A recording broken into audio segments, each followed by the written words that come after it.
This is a vase made by Crownland Potteries in the 1950s. It was hand-potted by Ernest Shufflebotham, try saying that, who trained at Wedgwood Potteries under the New Zealand designer Keith Murray. I could have used any object as part of this discussion, but I like this one. This vase is able to talk to us in many ways. It is part of the discussion and history of design in New Zealand. It could be used as an example of society's viewpoint in post-war New Zealand. But what interests me about this object is that it started life as a fairly high-value object. It became utilitarian, to be used in churches and community halls for the flowers. It became worthless and was thrown away or bought by the canny for a few dollars. It became rare, and again it was valued. Now many are in museum collections. Today, in a museum, an object can be conserved. It can live in special climatic conditions, become a type specimen, be researched, CT scanned, X-rayed, and yes, even displayed. At the correct light and environmental conditions, and only for a specific amount of time, of course. In short, what we do is we take the best care we can of the objects in our care.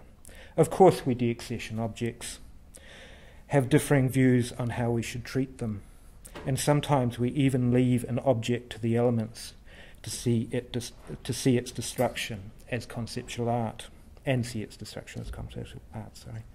We take an object and we digitize it, we write about it, we publish and market it. It tells our stories, it allows us to teach.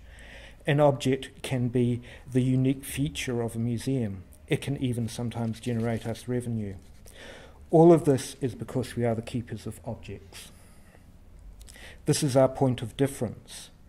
Perhaps for us, it is the object, it is the object, it is the object. But this is a construct, you say. Like all things, an object has a natural path. It is made, it is used, it is discarded. In this Mac house where Donald's world of our... This is how the Mac house where Donald's world of ours works, where everything is to be desired and discarded, to be replaced by the shiny and new. A place where we discuss an object's obsolescence before we buy it. Okay, I agree the way museums think seems out of step with the real world, and that there are flaws in the way that we think. But I would put to you that the way we think and act towards objects can and should be the way we think and act towards the materials we build and use within the museum. Our unique relationship with the object gives us a unique perspective on the material world. If we were to divert our gaze from the object for a moment, to look at the plinth it sits on, or the wall it hangs on, or the exhibit it is part of, how do we think about them? Are they one-use wonders, to be skipped as soon as their use is over? Or is it to be left in a storeroom because we might, just might, be used again, and it has cost too much time and money for us to just throw it away? Or has it been thought about so that it does its job today, planned in such a way that it can adapt for its use tomorrow, and built in such a way that its parts can be reused on its last day? Going a bit fast here, sorry. I contend the better option is the latter. But you may ask, why would you consider to do this with our limited funds, time and resources, when it will take more of those funds, times and resources to do? There are many reasons, but here is one and its consequences. The reason is the best use of our money, time and resources. If you take the time and money and resources to plan whatever you are making for the whole of its life, it will cost more in the short term, but will halve its cost the first time you reuse it, cost a third the second time you reuse it, and on and on.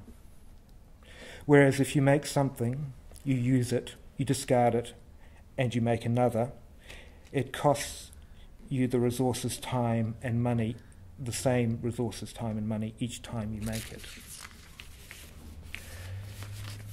The consequences of saving that money, time and resources will be beneficial for the public, the council, and think of the 1,000 good uses we could put it to in the museum. But it's not really saving, it's redistributing, to allow us to concentrate our resources, time and money on those things that would make us extraordinary. In conclusion, I want to stress 4 things. Objects are what make museums. The way museums look at objects is unique. That the unique viewpoint should reinforce our ideas on what we make and build. And that if we use that thinking, there is nothing we cannot achieve. Thank you. And to paraphrase a song from Cabaret, you might not think that she is sustainable at all.